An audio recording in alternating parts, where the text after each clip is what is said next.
Retirement के बाद ब्रजभूषण जी उर्फ पंडित जी के साथ कुछ उल्टा ही हो गया।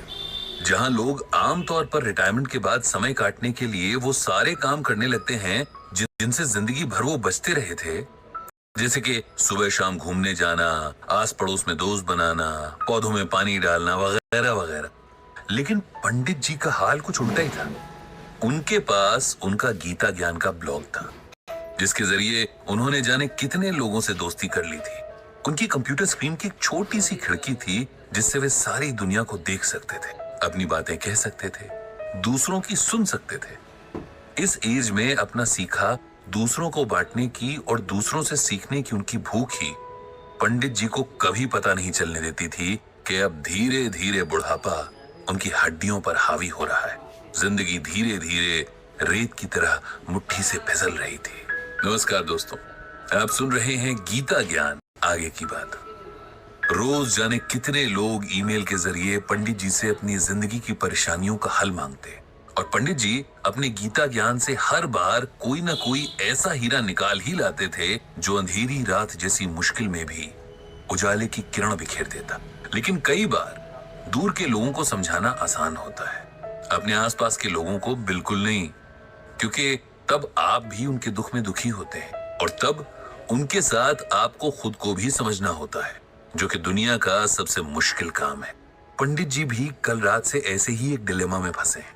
उनके बहुत खास दोस्त रविकांत दुख की नदी में डूब रहे हैं और पंडित जी को समझ नहीं आ रहा है कि कैसे अपने दोस्त को डूबने से बचाएं। क्या कहें ऐसा कि उनके मन को हिम्मत मिले।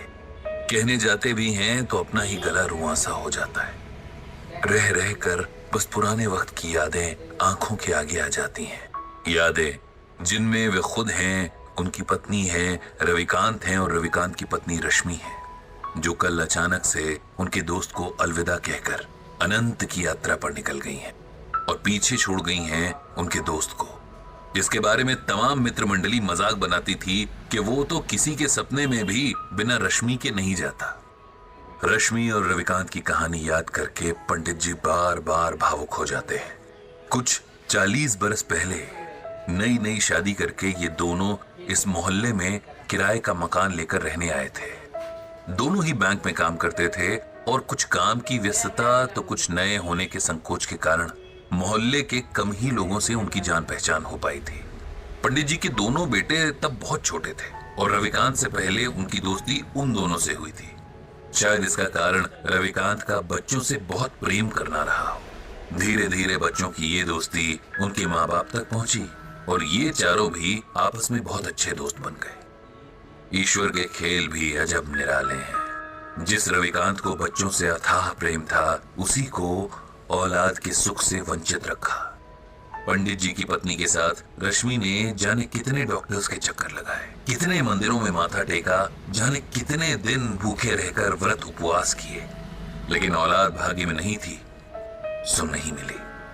रविकांत ने कभी भी रश्मि के आगे ये जाहिर नहीं होने दिया कि संतान ना होने का उन्हें कोई दुख है, बल्कि वे तो रश्मि को समझाते रहते कि उसे सच को स्वीकार कर लेना चाहिए और एक कमी के पीछे जीवन की बाकी खुशियों को नजरअंदाज नहीं करना चाहिए। हालांकि रश्मि को यह मलाल सदा रहा कि वो मां नहीं बन सकी और वो हमेशा अपनी ममता पंडित जी के दोनों बेटों पर लुटाती रही। समय के साथ दोनों परिवारों की दोस्ती और मजबूत होती गई और हर सुख दुख एक दूसरे के सहारे आराम से निभता रहा। उन दोनों में अलग तरह का प्रेम और समर्पण भाव था। दोनों जहां जाते साथ जाते, यहाँ तक कि सब्जी लेने भी उनकी पसंद और नापसंद हैरान करने की हद तक एक थी। उनका स्वभाव भी एक जैसा। ऐसा लगता था कि जैसे दोनों की ही पर्सनालिटी एक ही रंग से लिखी गई थी। उनके मन एक ही सांचे में ढाले गए थे। एक दूसरे के बिना उन दोनों की कल्पना भी नहीं हो सकती थी। और आज वही जोड़ा टूट गया था। जो अकेला छूट गया था, उसके बाकी बचे जीवन की कल्पना भी अब मन में सिहरन पैदा कर रही थी। किसी तरह बड़ी मुश्किल से रविकांत को सहारा देकर उन्होंने अंतिम क्रिया से जुड़ी विधियां करवाई थी। रविकांत का हाल ऐसा था कि जिसे देखकर पत्थर भी पिघल जाए। उसका विलाप, उसके आंसू देखकर तो मौत के देवता की आंखें भी भर आई होंगी। कभी मजाक में शायद रश्मि ने रविकांत से कहा होगा कि अंत समय में उन्हें गंगा किनारे जलाया जाए और उनकी अस्थियां मां गंगा की गोद में बहाई जाए। सो उनकी इसी इच्छा का सम्मान करते हुए रविकांत ने पंडित जी से रश्मि को हरिद्वार ले जाने की बात कही और इंतजाम करने का अनुरोध किया।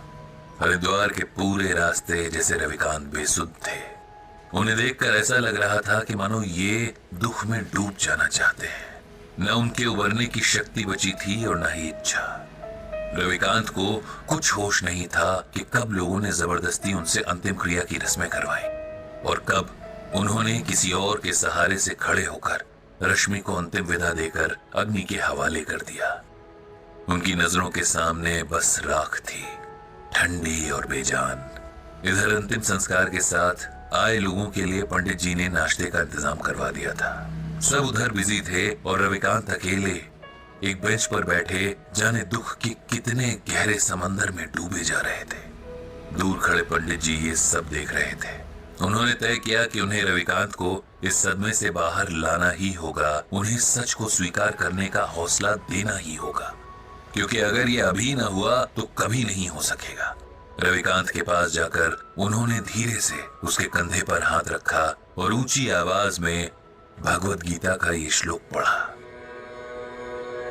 नैनम छिन्दन्ति शस्त्राणि नैनम दहति पावकः न चैनम क्लेदयन्त्यापो न शोषयति मारुतः। जानते हो रविकांत, इस श्लोक का अर्थ क्या है? श्लोक का अर्थ है आत्मा को न औजार काट सकते हैं, न आग उसे जला सकती है, न पानी उसे भिगो सकता है, न हवा उसे सुखा सकती है। आत्मा अजर और अमर है। ये श्लोक श्रीमद् भागवत के दूसरे अध्याय में है, उसी गीता में जो स्वयं भगवान श्री कृष्ण के श्रीमुख से अमृत बनकर बरसी और जिसकी ज्ञान गंगा में भीगने वाला हर मन मोक्ष पा लेता है। रविकांत का ध्यान आज सुनी हुई सारी बातों में बस इसी बात ने थोड़ा सा उसकी ओर खींचा। उन्होंने पंडित जी से पूछा कि उनके सुनाए श्लोक का यहाँ क्या मतलब है, क्या संबंध है? क्योंकि तुम शरीर और आत्मा का फर्क भूल रहे हो मेरे दोस्त। अपनी प्रिय पत्नी के शोक में तुम इस सच को अनदेखा कर रहे हो कि उसका सिर्फ शरीर नष्ट हुआ है, उसे चलाने वाली आत्मा नहीं, क्योंकि आत्मा तो अजर अमर है। एक शरीर से दूसरे शरीर की यात्रा करती है, एक जन्म से दूसरे जन्म का फेरा लगाती है। जो मिटा वो मिट्टी थी, जो जीवन शक्ति थी वो अब भी वही है, किसी और मिट्टी में जान फूंकने चली गई है। उसके लिए शोक करना बेकार है, ये उस आत्मा का अपमान भी है। उसे सम्मान के साथ विदा करना ही समझदारी है। यही बात हमें गीता में भगवान श्री कृष्ण अर्जुन को समझाने के बहाने समझा रहे हैं। हमारे मोह माया के बंधन हमें सच्चे लगते हैं, लेकिन सच सिर्फ एक है और ये वही सच है जिसे भगवान श्री कृष्ण ने अर्जुन को बताया है कि आत्मा अजर और अमर है। इसीलिए शरीर के प्रति प्रेम रखना व्यर्थ है। तुम्हारी रश्मि की देह का साथ तुम्हारे साथ बस यहीं तक का था। इस सच को स्वीकार कर लो और उसकी मृत्यु को उसी भाव से स्वीकार करो जिस भाव से उसके साथ को स्वीकार किया था। माता पिता, बेटा बेटी, पति पत्नी, ये सब रिश्ते देह से जुड़े हैं। आत्मा इन रिश्तों से आजाद है।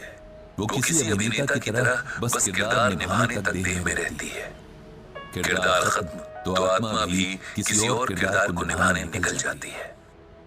जो अब तक जिया उसकी अच्छी यादों को समेट लो, वही जीवन की कमाई है। उसी के सहारे आगे का जीवन काटना है। उस आत्मा को प्रणाम करो और खुद को शरीर के मोह से आजाद करो।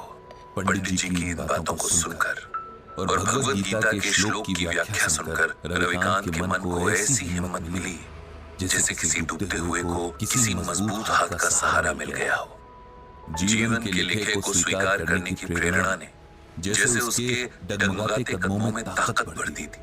उसने तय किया कि अपनी मर चुकी पत्नी की यादों को सम्मान देते हुए अब उसकी मृत्यु की सच्चाई को भी सम्मान देगा और साथ ही और भी गहराई से श्रीमद् भगवत गीता के ज्ञान को समझेगा। इधर खुद पंडित जी का मन भी अब शांत हो गया था। उन्होंने मन ही मन श्रीमद् भगवत गीता और भगवान श्री कृष्ण को प्रणाम किया, उनको धन्यवाद दिया कि उन्होंने गीता के रूप में मनुष्य के लिए हर मुश्किल परिस्थिति का हल पहले से ही बता दिया है। बस उसे ढूंढने और समझने की जरूरत है।